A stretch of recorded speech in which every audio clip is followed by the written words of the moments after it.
Alright guys, Fulcrum here, and just before we get started I wanted to let you know that me and Flanker are working on the reviews. Whoever has a decent game in a certain tank is going to make the review. Anyway, today we're going to look at the Caernarvon, which is the tier 8 British heavy tank. This is not the average heavy tank because of the weak armor and the low alpha damage. It can't hold a flank by itself, so you should only support your allies from distance or picking from corners where the enemy is not aiming at you. Let's take a look at the armor. 130mm on the front, 51mm on the sides and 38 on the rear. Considering the size of the tank, the armor is not that reliable. The upper plate is capable to bounce high caliber guns, however the lower plate is quite weak and easy to hit, so you should cover it when you are fighting in close range. Side scraping in this tank is a bad idea because to get an effective angle and shoot your target, you have to expose your lower plate. If the angle is a bit wider, with the idea to cover your lower plate, the enemy won't have any problems penetrating your sides and even damage your engine and setting it on fire. The turret is very well armored, 165mm on the front and 112mm on the sides and the back. Due to the strong mantlet, the tank is very effective when it's cooled down. Obvious weak spots are the commander's cupola, and the armor around the gun mantlets is a bit flat and easy to penetrate. However, the cupola is pretty low profile that when you're picking from the hill it is not visible to the enemy. View range is one of the highest among the tier 8 heavy tanks with 400 meters. The turret reverse is 36 degrees.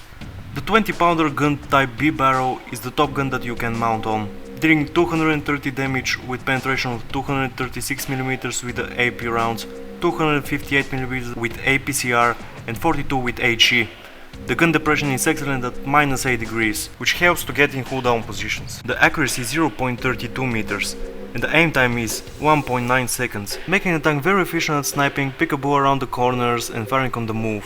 7.7 rounds per minute allows you to shoot every 7.8 seconds, dealing 1768 damage per minute.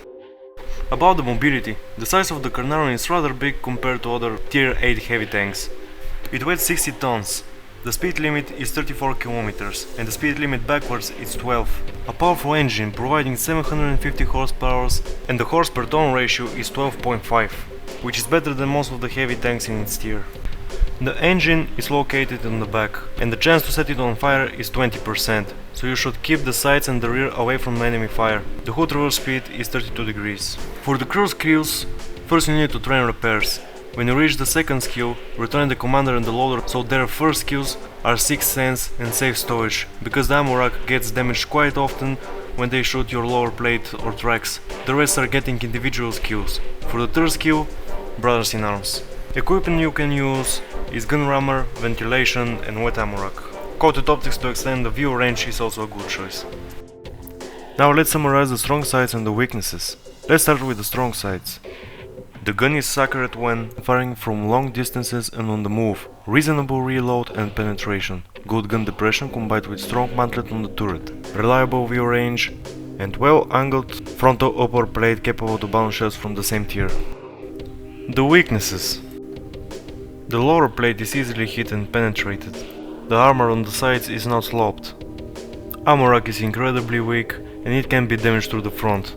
The stock grind is quite difficult. The top gun is majorly let down for a tier 9 because of the low alpha and DPM. The ammo cost per damage done is quite expensive. Let's take a look at some gameplay. Alright, since we're the top tier and most of the heavies on this map are usually finding the south flank, I decided to push aggressively the north. When Caernarvon is top tier, you can afford playing more aggressively, however you have to keep in mind that the lower plate is quite vulnerable even against tier 6 tanks.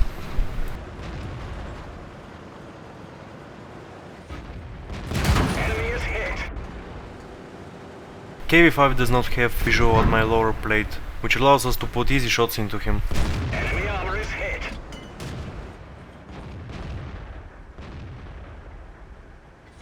We've damaged them.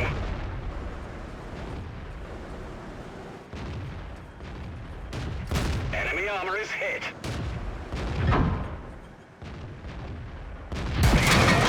We're covering his position, but not very well. T-25 managed to put a shot in my turret, but I keep focusing fire at the KV5. Enemy armor is damaged.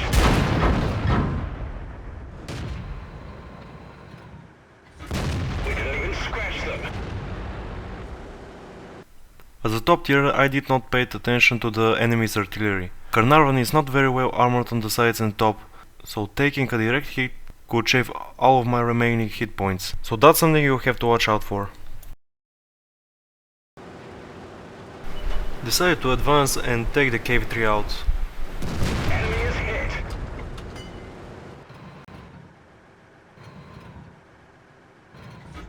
Enemy armor is hit.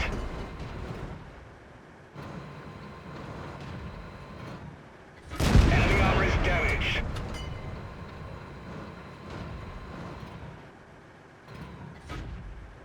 Penetration. From that angle he can see only my turret and the upper plate. Got him.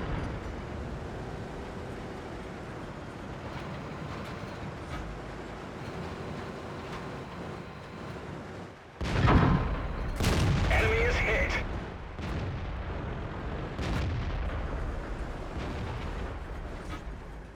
Enemy armor is damaged.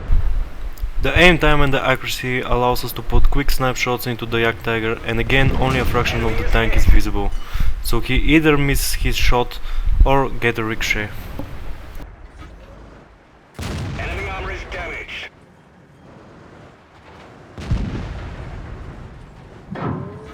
We dinged them.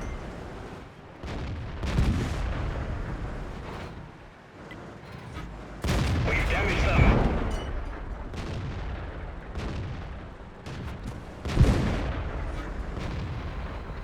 Penetration.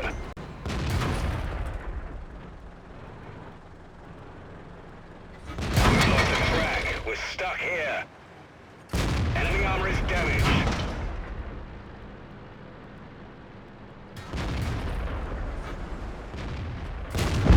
Gotcha.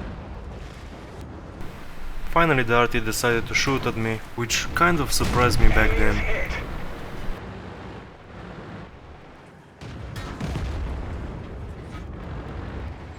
Decided to move from that spot because RT is aiming at me.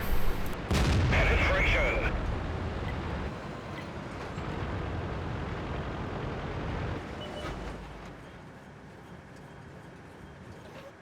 Enemy hit.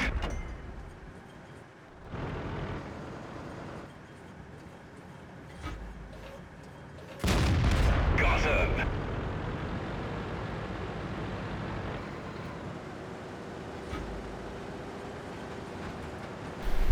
My platoon mate finished the RT, so the only tank left is the Comet. I decided to take a hit and finish him off, but someone else did. Let's see the post-game statistics. We've got a mastery badge, brothers in arms, high caliber and a steel wall. At the time there were quite good bonuses going on, so we managed to do a bit more money and XP. 4.6k damage, 3 kills and 1.5k XP. 90% of the shots fired penetrated, and we managed to bounce 13 out of 19 hits, with 2.8k block damage by armor, 1.5k assistance damage, 36k went for repairs and ammunition. In matches like these, you should play more aggressively, but when you are fighting against tier 10 tanks, you should be much more careful. You shouldn't stay in the open and try to hold the flank by yourself. You have to look for opportunities to fire clean shots without taking unnecessary damage.